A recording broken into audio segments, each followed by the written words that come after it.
सुख हे आपल्याला संसारामध्ये प्राप्त होणार नाही. परंतु काही लोक असं म्हणतात की संसारामध्ये सुद्धा आम्हाला सुखाची अनुभूती येते. आता याला सुख म्हणायचं काय बघा बरं का, कदाचित एखादी गोष्ट जर का आपल्या अनुकूल झाली तर माणसाला संसारामध्ये समाधान वाटत असतं आणि या समाधानालाच माणूस सुख समजत असतो. परंतु जीवनामध्ये किती दुःख आहे, परंतु त्या दुःखामधून सुद्धा माणूस कशा पद्धतीनं ते सुख स्वतःला मानून घेतो याचा थोडक्यात विचार करा. जुनी कीर्तनकार दृष्टांत द्यायची. पूर्वीचा काळ होता, एक माणूस प्रवासाला निघाला आणि घनदाट अरण्य असं लागलं. तर का संसारात किती सुख आहे याचा आपण विचार करतो. जुनी कीर्तनकार दृष्टांत द्यायची.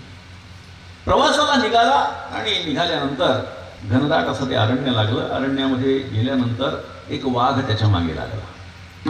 वाघ मागे लागल्यानंतर साहजिकच तो माणूस पुढे पळू लागला वाघाच्या भीतीनं. वाघ त्याच्या पाठीमागे पळू लागला. पळता पळता पळता पळता एक विहीर होती जी अशी कोरडी होती आणि बांधकाम वगैरे असं काही केलेलं नव्हतं. त्या विहिरीमध्ये तो पडणार एवढ्यामध्ये बाजूचं झाड जे होतं वडाचं, त्याच्या पारंब्या तिथं नोंदलेल्या होत्या. त्या पारंब्याला त्याने पकडलं, झटका बसला आणि म्हटलं वाचलो.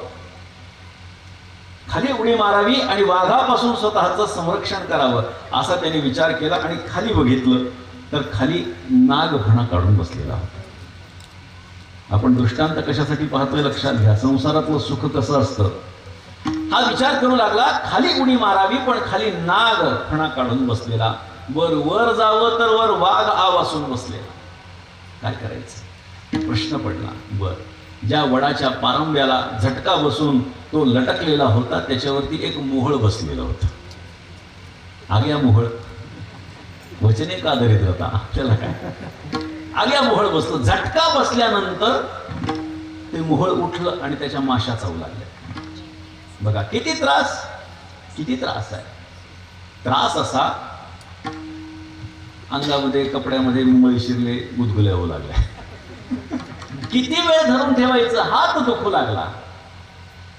ना एखादा चांगला माणूस सज्जन माणूस म्हणेल की माझ्या शत्रूला सुद्धा असा त्रास नको.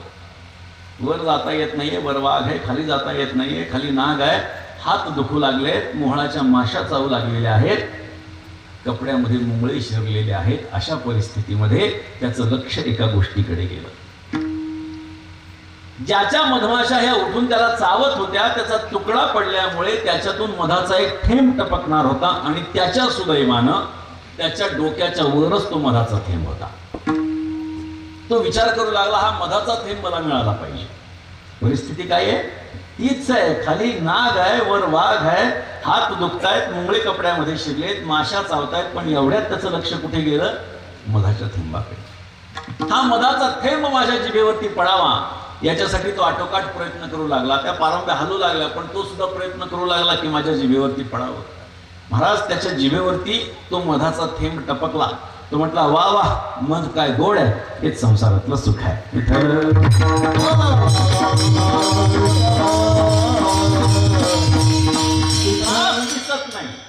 त्रास दिसत नाही पण मधाचा एक थेंब प्राप्त झाला तर आपल्याला वाटतं काय सुख आहे. संसारातलं सुख असं याला सुख पाहता जवाबाडे दुःख पर्वता एवढे. पर्वता एवढं दुःख आहे पण त्या पर्वता एवढ्या दुःखाकडे आपण दुर्लक्ष करतो आणि काय करतो जवापाड्या सुखाला आपण सुख मानतो. जवापाड्या समाधानाला आपल्याला सुख म्हणावंसं वाटतं. त्यामुळे हे संसारामध्ये प्राप्त होणारं सुख वाटत जरी असलं तरी तो सुखाभास आहे. ते संसारातलं सुख नाहीये. कारण संसारामध्ये दुःख अंधारामध्ये आपल्याला उजेड कधी प्राप्त होऊ शकत नाही.